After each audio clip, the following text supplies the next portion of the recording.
Found out my brother's fiancee was cheating on him, and when I said that to him, my whole family cut me off. Years later, they reached out not for reconciliation, but to ask me to testify for him. I did testify, but against him. I'm going to tell you this from where I am now. I'm in a city in Southeast Asia that I'm not going to name specifically. It's warm. My apartment has a balcony that faces east, and I drink my coffee on it every morning, and I think about nothing in particular, and it is the most peace I have experienced in my entire adult life. I work remotely for a company that does not know or care about anything that happened in the town I grew up in. I earn enough. I sleep enough. I am, in every measurable practical sense, fine. My family does not know where I am. They know I left the country. They found out through the aftermath of the hearing. They have tried to find me through channels that I anticipated and blocked. I left no forwarding address. I closed all accounts connected to the place I was. I am a clean departure with no loose ends, which is something I had to teach myself to be, because it did not come naturally to someone who spent the first 24 years of his life being a loose end himself.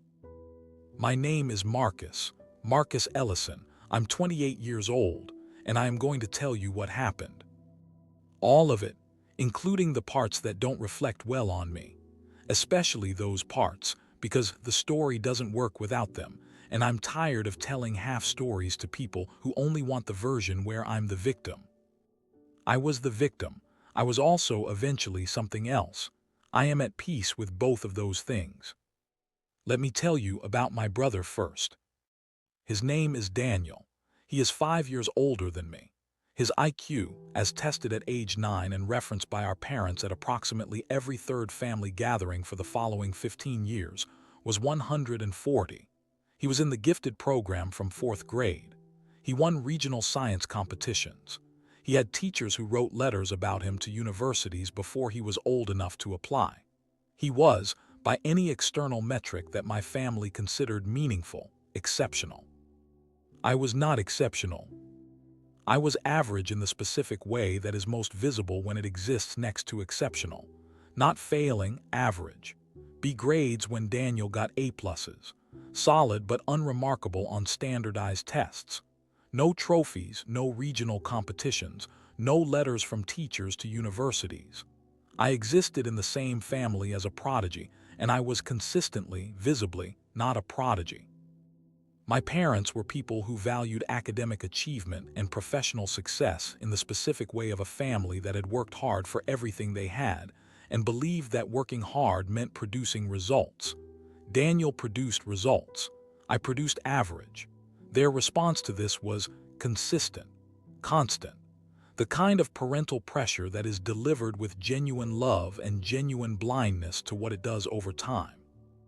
What it did over time was produce a boy who understood by the age of 12 that he was the lesser child, not the loved child, not the overlooked child in the dramatic sense, the lesser one, the one who was always being developed toward something rather than celebrated for what he was.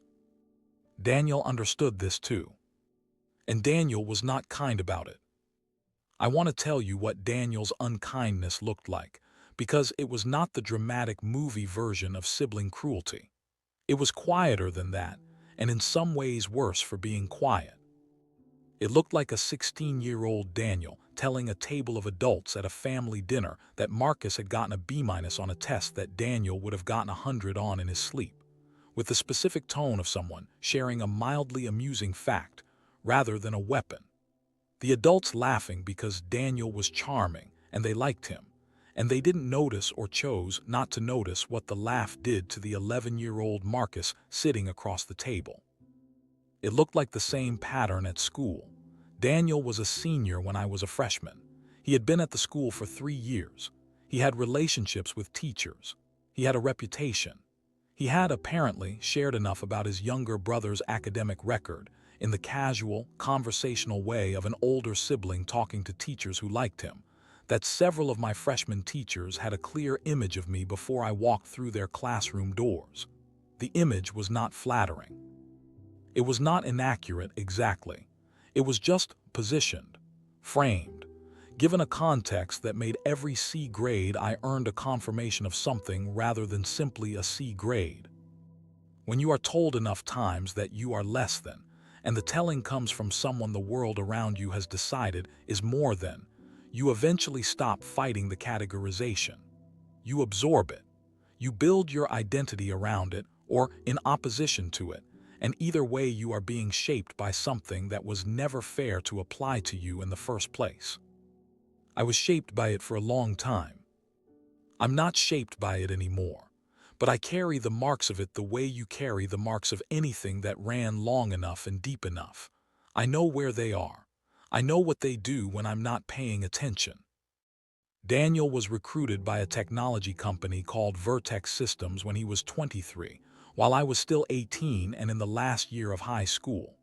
The recruitment was the culmination of everything my parents had expected from him. The salary was significant, the company was prestigious, the trajectory was clearly upward. My parents threw a dinner for it. I attended.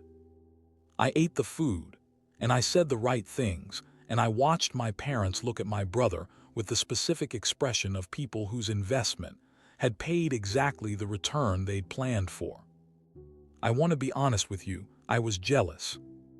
I know that's not a comfortable thing to say in a narrative where I'm the sympathetic party, but I told you I was going to give you the complete version. I was jealous, not of Daniel specifically, of what Daniel represented, of the ease of it, of the fact that excellence had come to him like breathing and I had been sitting next to that my entire life and still couldn't get close to it on my best day. The jealousy was not rational. It was not fair. It was real and it was consistent, and Daniel knew it was there, and used it whenever it was useful to him. I never did anything with the jealousy. That is the distinction I need you to understand. I felt it every day of my adolescence and I never did anything with it. I did not sabotage. I did not lie. I did not try to harm Daniel's trajectory. The jealousy just sat in me, heavy and useless, like furniture I couldn't move. Until later. Later, I found a use for it. The alleyway. I was 19. It was a summer evening in August. My parents were hosting a pre-wedding dinner, one of several events in the lead-up to Daniel's wedding to his fiancée, a woman named Claire who had been with him for 2 years and who I had met on 5 or 6 occasions and found pleasant enough. I went outside around 9. Not for a cigarette, I didn't smoke then. For air. The party had that specific suffocating quality of a large gathering in a warm house where every conversation was somehow about Daniel's career or the wedding or both. I went around the side of the house. The alleyway ran between our property and the neighbors.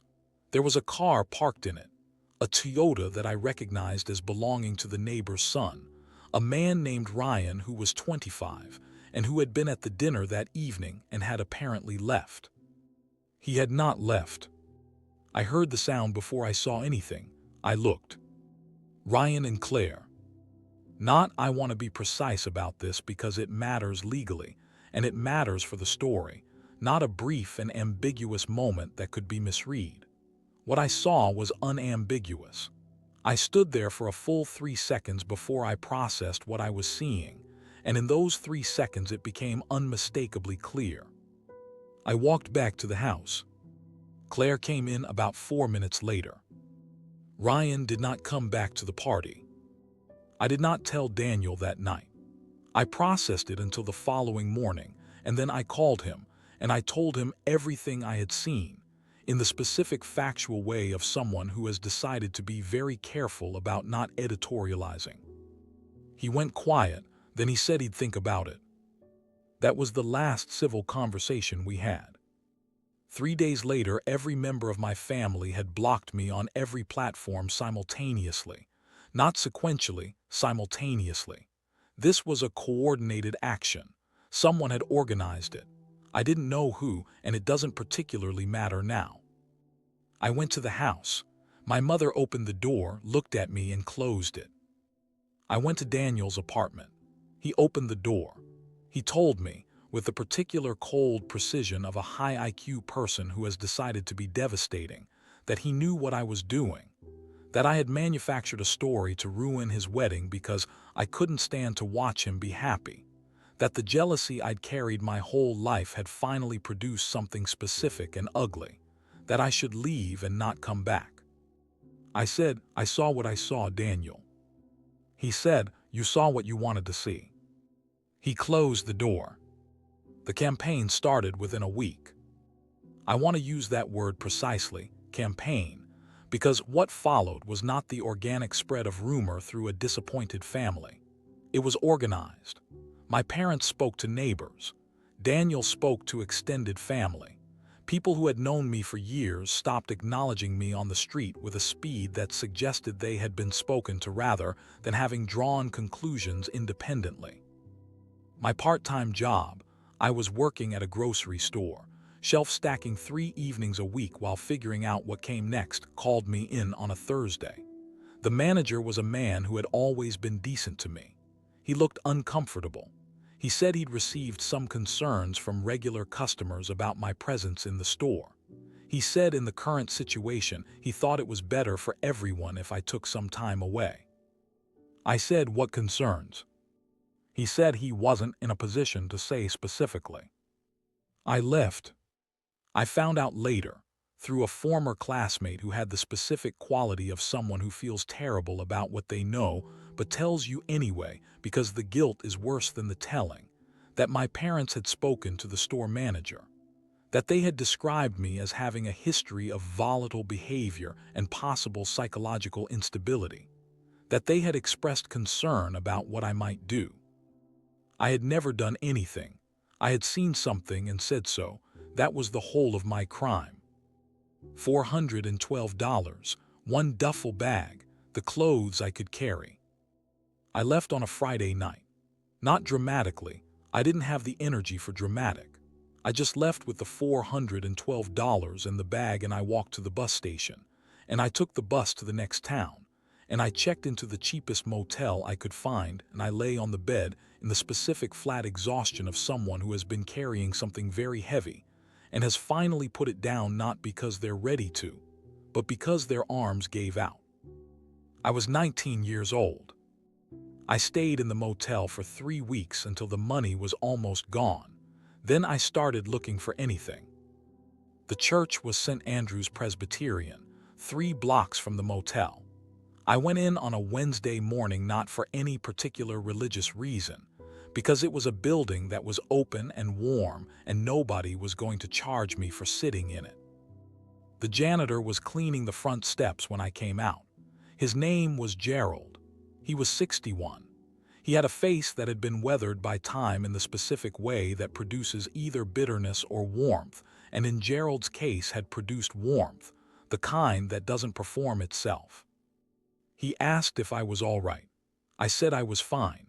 He looked at me in the way of someone who has been looking at people his whole life and knows what fine sounds like and knows what the absence of fine sounds like. He said, "You need somewhere to be for a while." I said, "Yes." He said, "I can give you the basement and $20 a week to sweep the car park. It's not much." I said, "It's enough." It was not enough in the financial sense. It was enough in the sense of being something rather than nothing, which is the category of enough that matters when you are 19 with $400 in a town where nobody knows you. I swept the car park. I cleaned the bathrooms. I helped with the setup for Sunday services. Gerald taught me to fix the boiler when it acted up, which it did every 3rd week with the regularity of something that had been not quite broken for a long time and had learned to live in that condition. I lived in the basement for 6 months. I want to say something about those 6 months that I do not say lightly.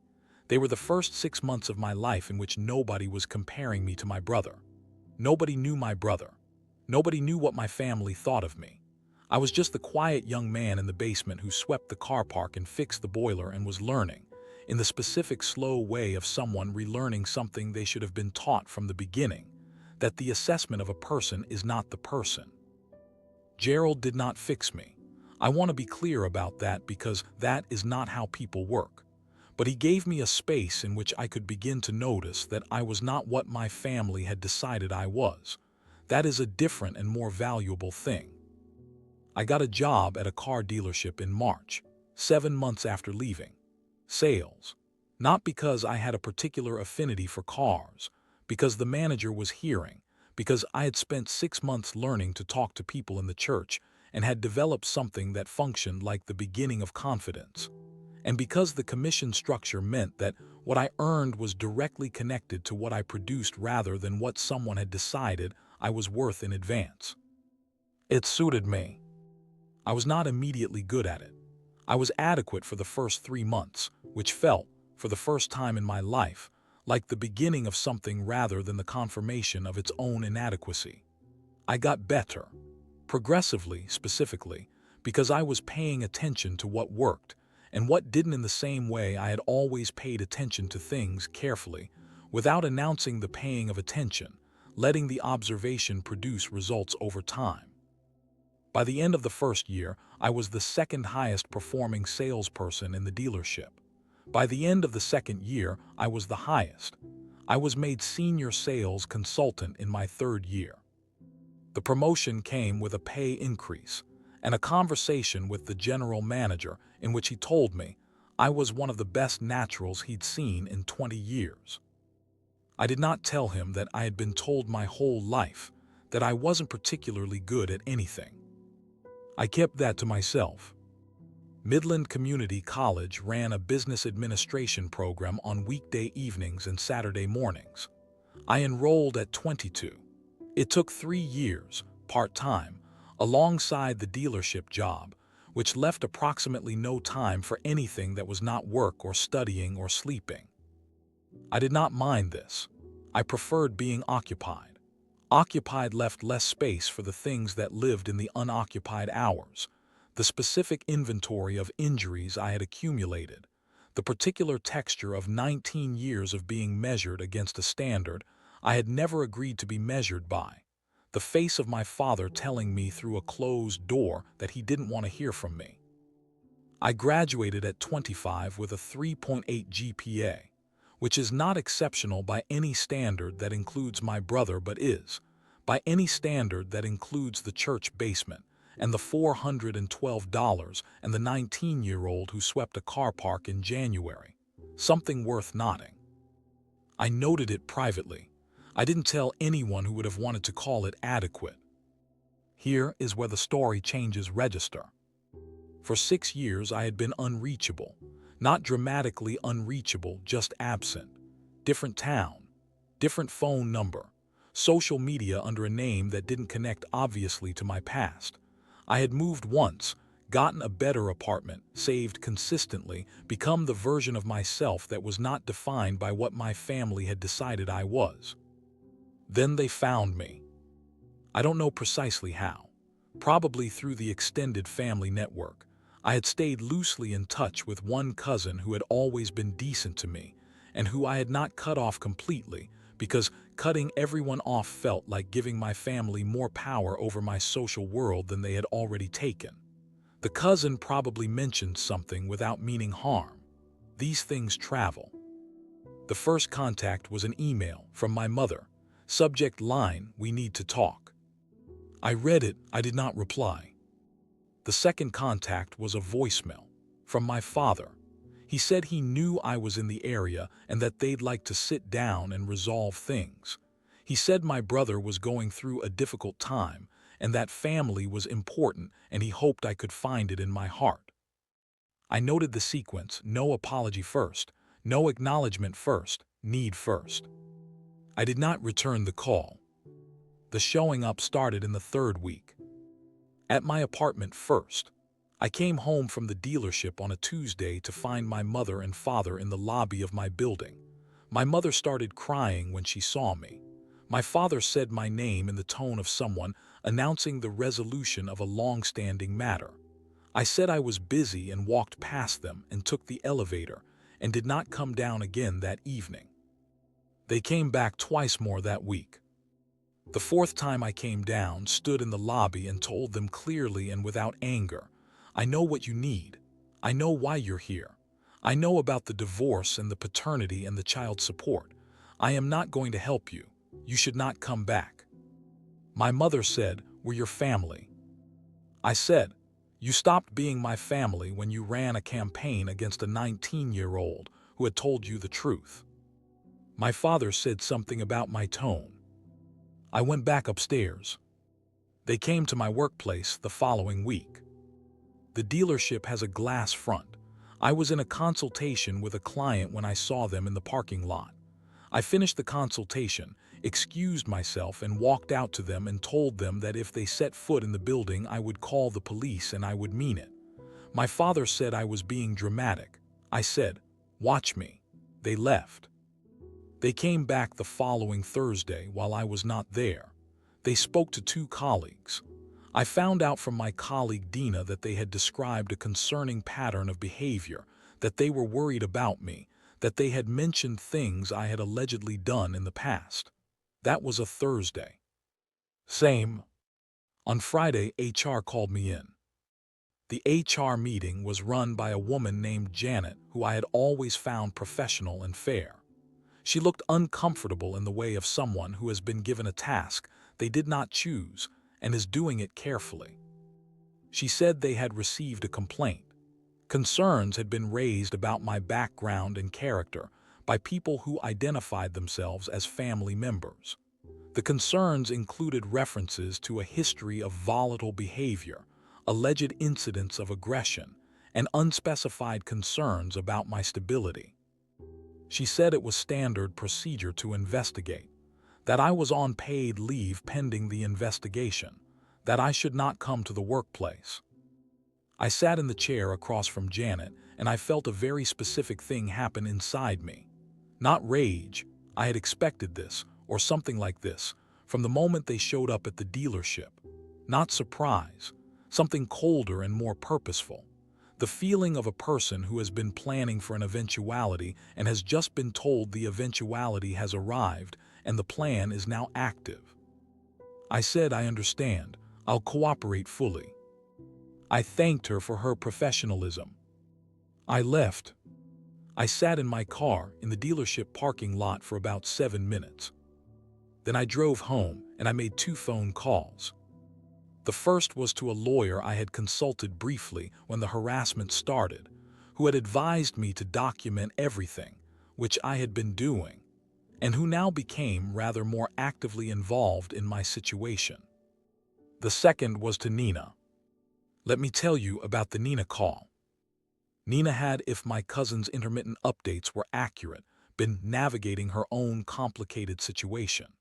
The affair with Ryan had apparently continued beyond the alleyway in ways that had eventually produced a child.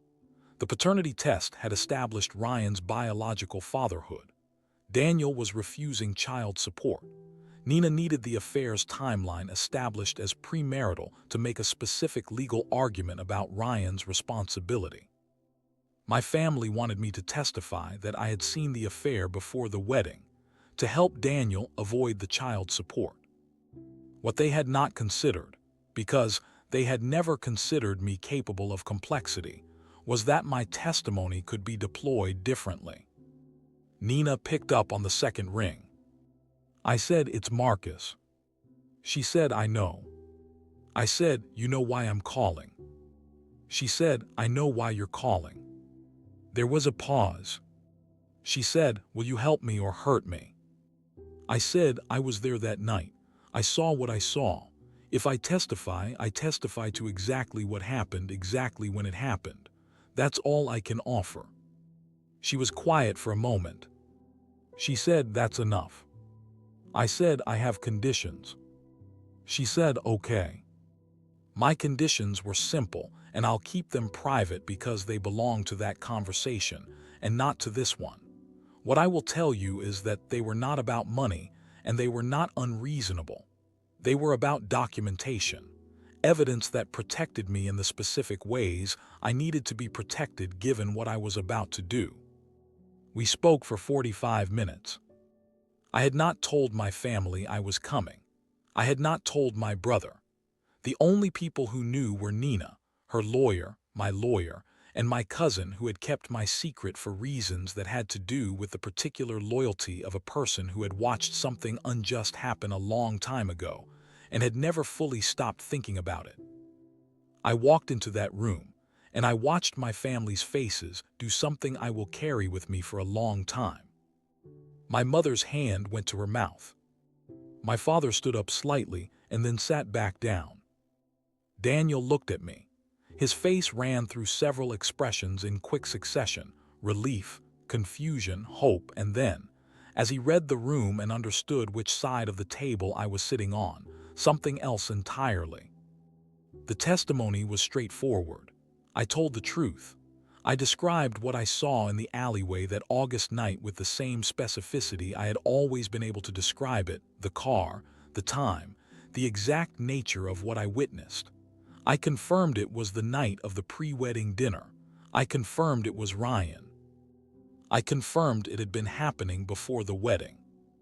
I answered every question cleanly and completely, and without editorializing. I watched my brother's lawyer try to cross-examine me out of it.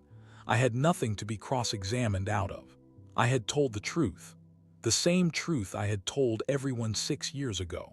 The same truth they had called a jealous lie. It was a very clean and very complete truth. I flew out the following morning. I had booked the flight 6 weeks prior, when I began understanding what the HR situation was and who had orchestrated it, and what the logical conclusion of the whole sequence was going to be. The timing was not coincidence. I want to be clear about that. I chose it with the same specificity I had applied to everything since the church basement. I had 6 years of learning to be precise and deliberate, and I applied all of it to the departure. My lawyer remained behind. She is very good. She has since filed the appropriate documentation regarding the workplace harassment campaign conducted by my family members. She has also communicated clearly to my former employer that the complaint made against me was made in bad faith, with false information, by parties with a demonstrable motivation to harm me. My employer has since reinstated me notionally. I've resigned also notionally. The paperwork is handling itself. My cousin tells me the aftermath was significant. Daniel lost primary custody. The child support arrangement went in Nina and Ryan's direction in a way that reflects the established timeline of the affair. The extended family is apparently in various states of outrage that I have mostly stopped tracking. My parents have tried every channel they can find. I have blocked every channel they can find. I want to tell you something about Gerald. I called him before I left, not from the country, from the airport. He picked up on the fourth ring, the way he always picks up, not hurrying. He said, "Marcus, you all right?" I said, "I'm leaving the country." He said, "Permanent?" I said, "Probably." He was quiet for a moment. Then he said, "You did all right for yourself." I said, "I had some help." He said, "You did the work. Help just clears the ground a little." That's Gerald. That's exactly Gerald. I will not describe the rest of that call. Here is the thing I want to say before I finish. I am not the good person in this story. I want to be honest about that. I'm a person who felt something for 19 years and finally found a way to do something with it that produced a specific outcome. The outcome was not just. It was accurate. Every word I said in that room was true, but justice and accuracy are not always the same thing. I chose the moment for the damage it would do. That is not the act of a good person. It is the act of a person who was done. There is a difference between those two things, and I think you understand the difference. Because if you've made it this far in this post, you have probably felt the difference somewhere in your own life. The specific exhaustion of someone who has been reasonable for a very long time in a situation that never rewarded the reasonableness. The specific moment when the reasonableness stops feeling like virtue and starts feeling like complicity in your own diminishment. That moment came for me in an HR meeting on a Friday afternoon, when a woman who had always been professional and fair told me I was on paid leave because my family had made a phone call. After 19 years of their assessments of me, after the exile, after the $412, after 6 months in a church basement, after 3 years at a car dealership, after a degree from night college. They were somehow, still the ones deciding what a room full of people at my workplace were going to think of me. That was the moment. I don't apologize for what came after. I'm not going to. I'm sitting on my balcony right now with my morning coffee. The city is waking up below me. I have a meeting in 2 hours. I have a life in another country that nobody from my old one has access to. My brother had 140 IQ. I have a balcony and a coffee and 8 time zones of peace. I know which one I'd rather have. Hey, my dear listeners, this is Talks from the Net. I am grateful for your time and listening till the end. If you enjoyed my content, then please like the video and subscribe to my channel. You can also find me on Instagram, Facebook, and Spotify too. See you in the next video.